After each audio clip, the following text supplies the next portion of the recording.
Louvado seja nosso Senhor Jesus Cristo.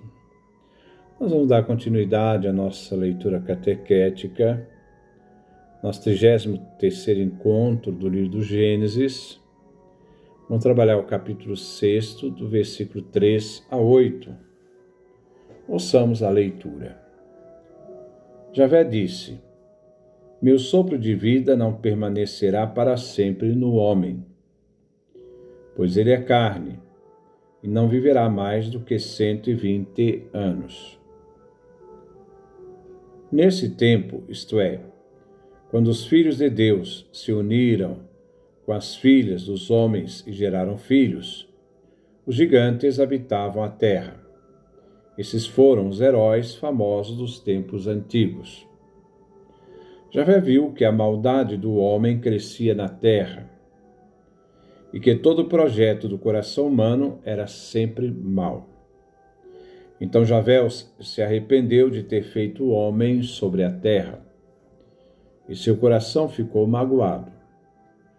E Javé disse: Vou exterminar da face da terra os homens que criei, e junto também os animais, os répteis, as aves do céu, porque me arrependo de os ter feito. Noé, porém, encontrou graça aos olhos de Javé. Então, versículo 3. Javé disse: Meu sopro de vida não permanecerá para sempre no homem, pois ele é carne, e não viverá mais do que 120 anos. Vemos aqui outra referência numérica, 120 anos. O que significa? Deus dá um ultimato. O dia, que resta para se viver. Isto é, entre 120 anos, Javé vai destruir a terra, vai destruir o ser humano. Deus destruirá a humanidade.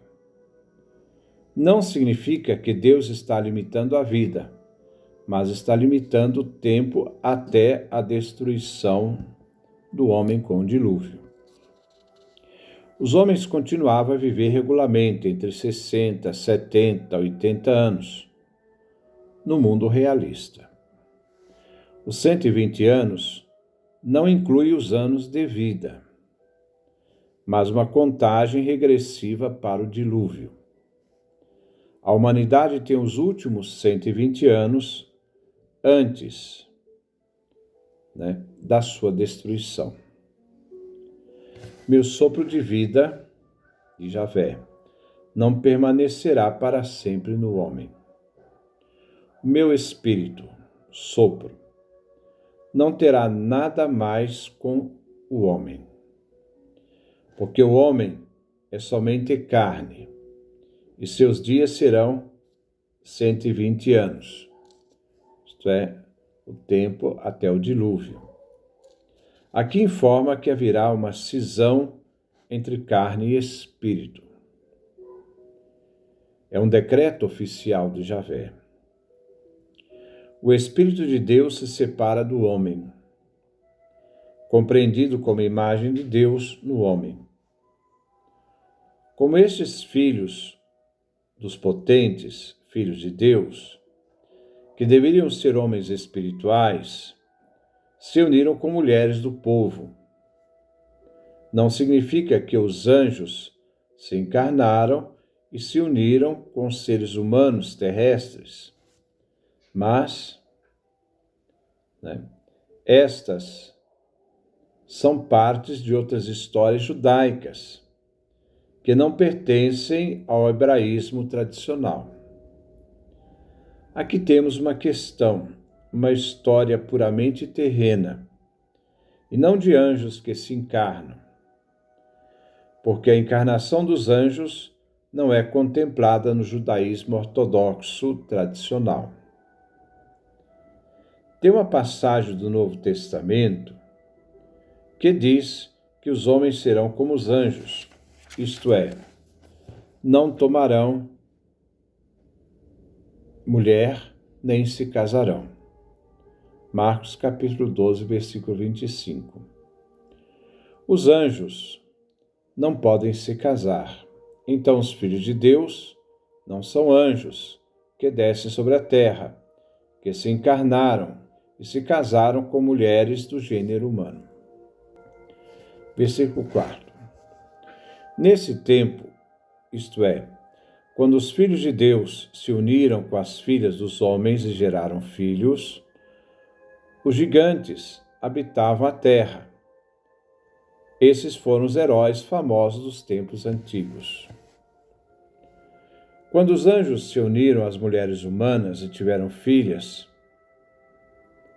esses anjos não devemos ver como anjos. Esses filhos de Deus nada mais são, do que os heróis famosos que nós já tratamos. Essa mistura sexual deu origem aos gigantes. Esses gigantes eram os homens potentes da antiguidade, que se tornaram homens famosos. Este é um texto, mas existe um erro de que são realmente filhos desta união sexual. Quando os filhos de Deus, o Filho do Poderoso, em união com as filhas dos homens, e esses tiveram filhos, neste ínterim existiam os gigantes. Os gigantes não são frutos deste nascimento, dessa união sexual entre anjos, entre aspas, filhos potentes, e as mulheres humanas. Que no fundo nós vamos ver que essas mulheres humanas eram as prostitutas. Mas o fruto dessa união são os homens potentes, chamados de anjos, que desde a antiguidade foram homens famosos. Nefilim deriva de uma raiz que pode significar queda, caído, no sentido moral. Existiam os caídos imorais naquela época, enquanto Nefilim deriva também de outra raiz que significa aborto. Por que se fala de aborto se referindo aos caídos? Porque não vem mencionado os filhos dos homens masculinos, mas somente as filhas das mulheres? O texto fala das mulheres. Nesta época histórica, está se colocando a política do nascimento. Se matavam todos os machos e deixavam em vida todas as mulheres. Evidentemente, como se fará com Moisés, em que se matavam os meninos, deixavam viver as meninas. A mesma coisa se fará na época de Jesus. Herodes Magno manda matar os meninos. Por que acontecia isto? Porque os potentes tinham medo que os meninos, uma vez crescidos, poderiam vingar, do mal sofrido. Como Faraó estava aterrorizado com os hebreus, que estavam aumentando de número, e o único modo de barrar este crescimento demográfico era diminuir o crescimento, matando os meninos.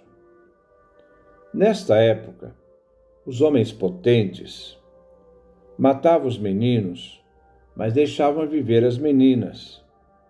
E por meio deste matrimônio forçados, só os filhos dos potentes podiam nascer, crescer e aumentar de número, mas os outros meninos deveriam ser mortos.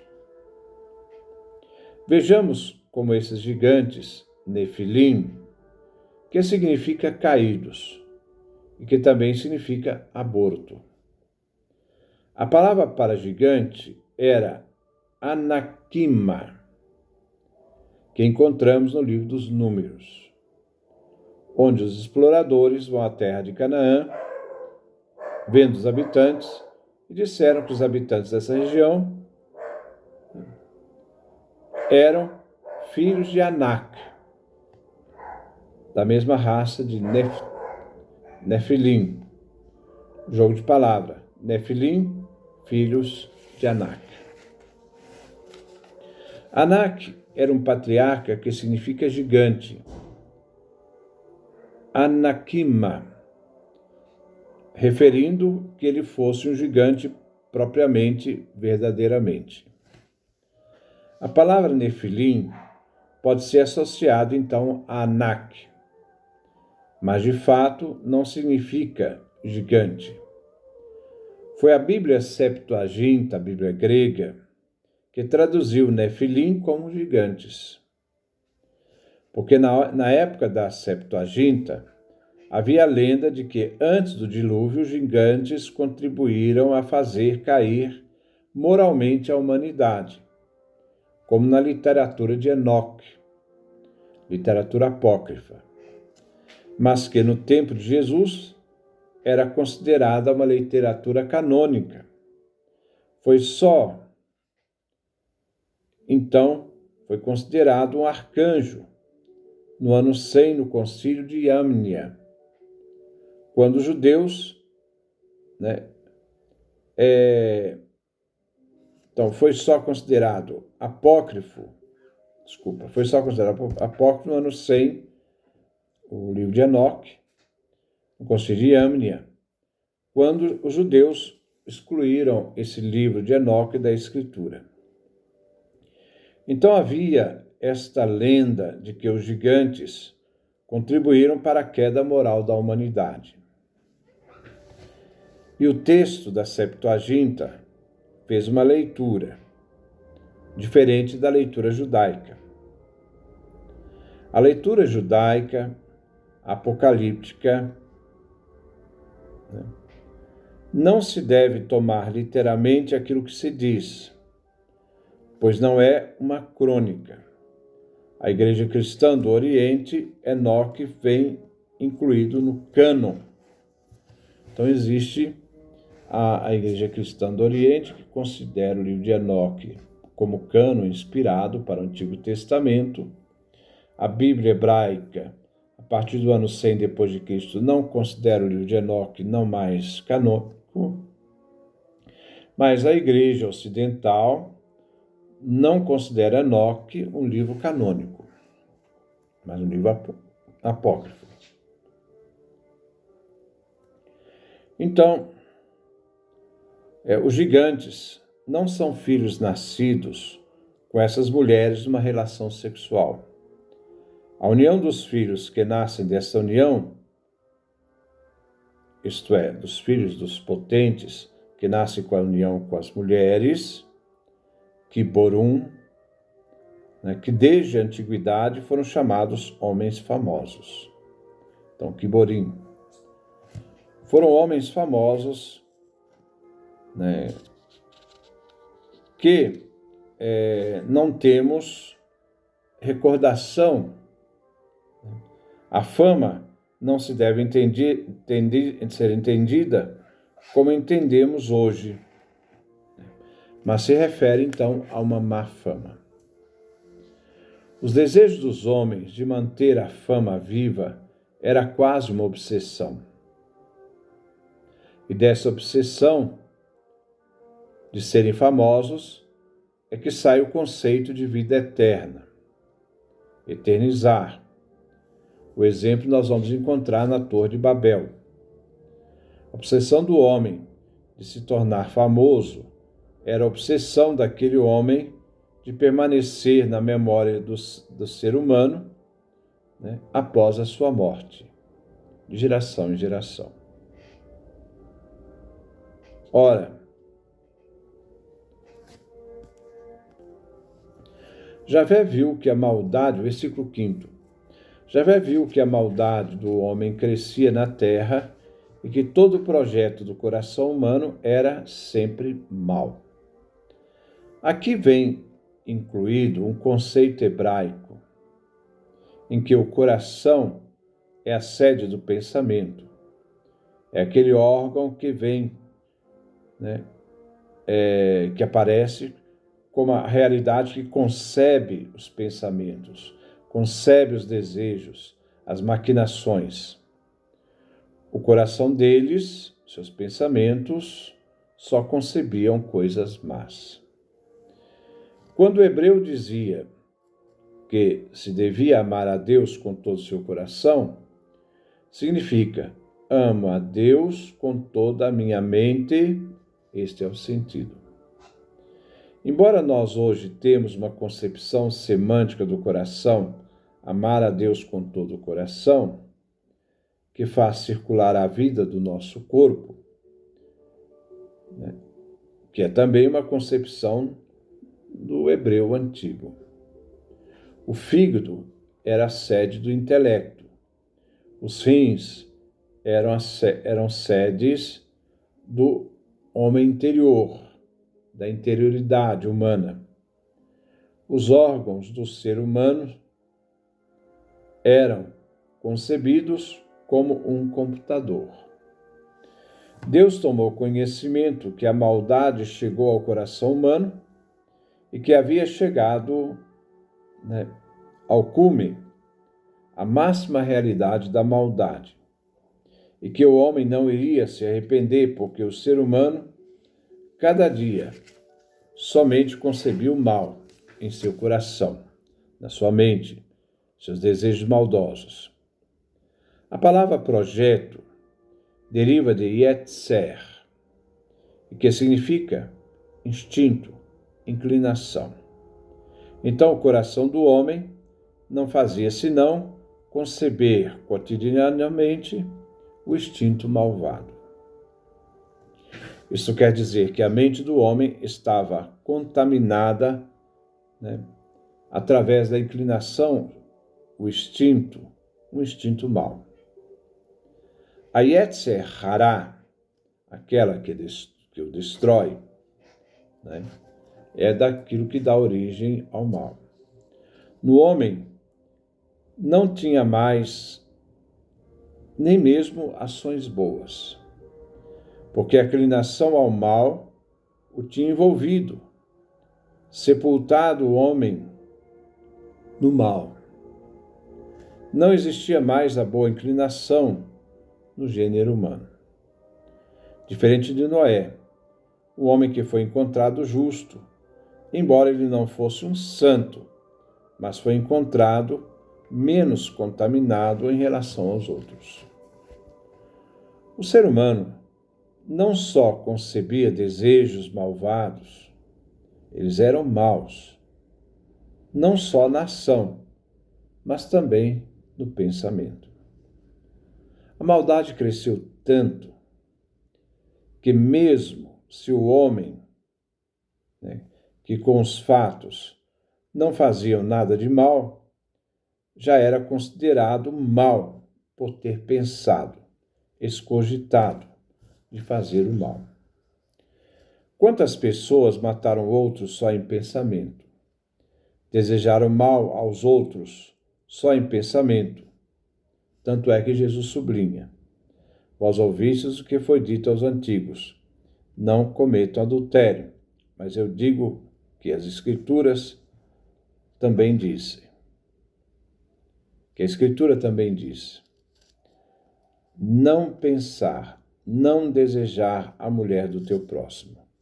Já o pensamento já te faz adúltero, mesmo antes de ter adulterado. Mateus capítulo 5, versículo 27 a 28. Atenção àquilo que pensamos. O que nos faz maus é antes mesmo de ter feito algo de concreto. O próprio pensamento conduz a pessoa ao mal. Versículo 6. Então Javé se arrependeu de ter feito o homem sobre a terra e seu coração ficou magoado. O coração aqui novamente é a mente. Aqui Deus está em conflito. A Torá é falada na língua dos homens. Aqui um antropomorfismo.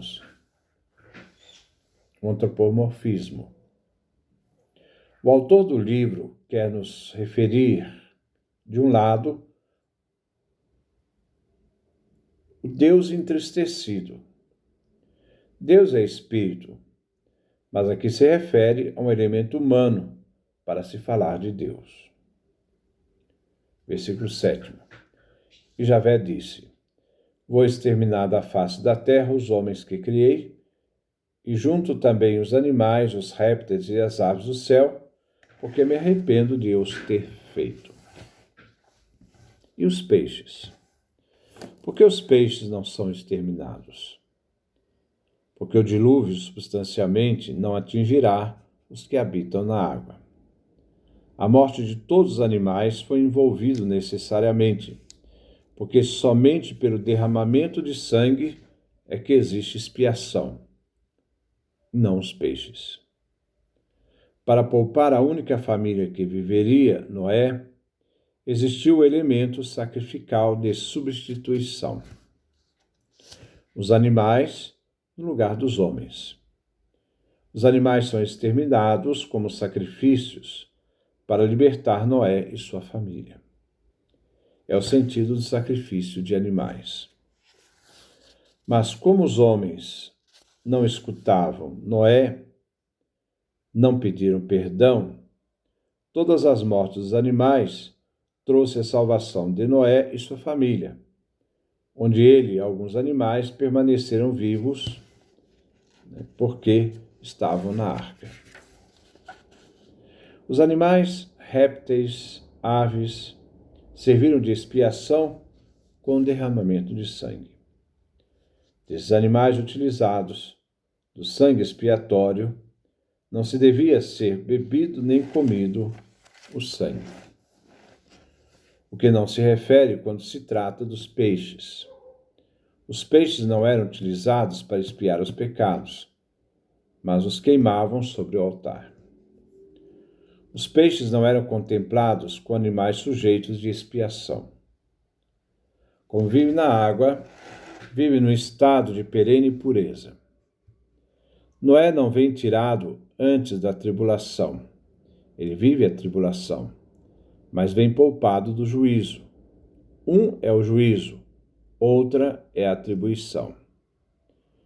Um é o juízo, outra é a tribulação. O juízo é dado contra os ímpios.